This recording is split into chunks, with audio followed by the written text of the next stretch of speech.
उत्तराखंड के चमोली डिस्ट्रिक्ट में आए फ्लैश फ्लड से तो आप वाकिफ होंगे ही, जहां नंदा देवी के एक ग्लेशियर के गिरने से रायनी विलेज में भारी तबाही देखने को मिली थी। लेकिन क्या आप जानते हैं कि इन सब के पीछे एक ऐसा न्यूक्लियर डिवाइस हो सकता है जो करीब 50 सालों से नंदा देवी में गुम है।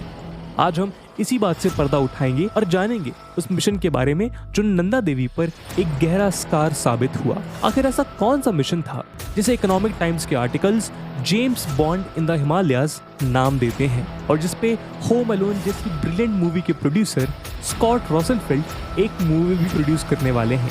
लेकिन इन सबसे ऊपर इस वीडियो में हम ये डिस्कस करेंगे कि कैसे नंदा देवी पर खोया हुआ ये न्यूक्लियर डिवाइस हिमालयाज और उसके आसपास रहने वाले लोगों के लिए जानलेवा साबित हो सकता है।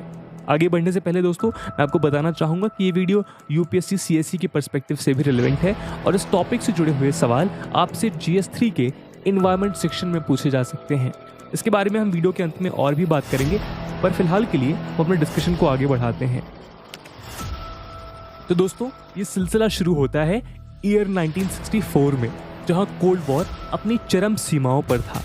एक और अमेरिका कम्युनिज्म के बढ़ते इन्फ्लुएंस को काउंटर करने के लिए अपनी जियोपॉलिटिकल रीच बढ़ा रहा था, वहीं इंडिया भी 1962 में हुए इंडो चाइना वॉर के बाद से अपने नेबर चाइना को लेकर कॉशियस था।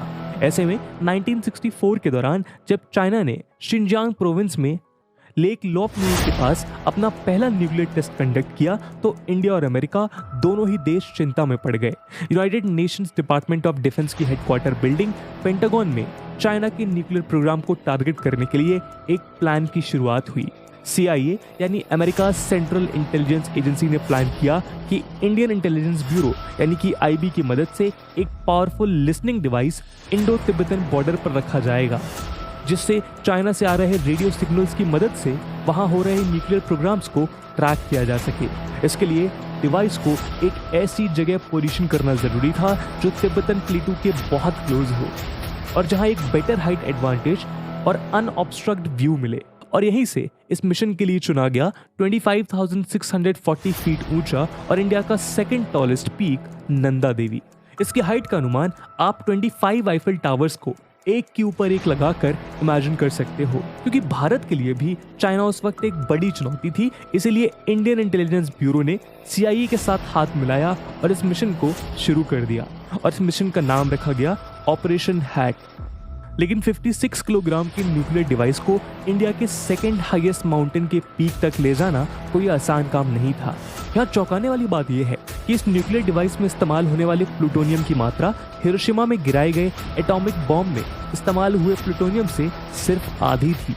डिवाइस के साथ ही साथ 8 से 10 फीट का एंटीना, 2 ट्रांस रिसीवर सेट्स और एक स्नैप यानी system for nuclear auxiliary power generator भी नंदा देवी पर सेटअप किया जाना था। और इस चुनौती भरे काम की बागडोर संभालने के लिए चुना गया उस वक्त के 14 प्रसिद्ध माउंटेनियर्स को।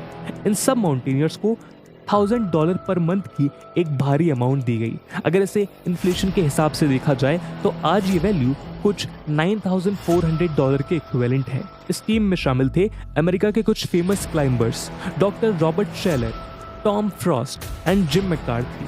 वहीं इंडिया से शामिल थे captain MS Kohli, Sonam Wangyal, HCS Rawat and GS। ये चारों 1964 में हुए इंडियन एवरेस्ट एक्सपीडिशन मिशन का पार्ट थे, जिसे कैप्टन कोहली द्वारा लीड किया गया और 9 लोगों के साथ सक्सेसफुली एवरेस्ट के समिट पर पहुंच वर्ल्ड रिकॉर्ड सेट किया, जिसे आने वाले 17 सालों तक कोई नहीं तोड़ पाया।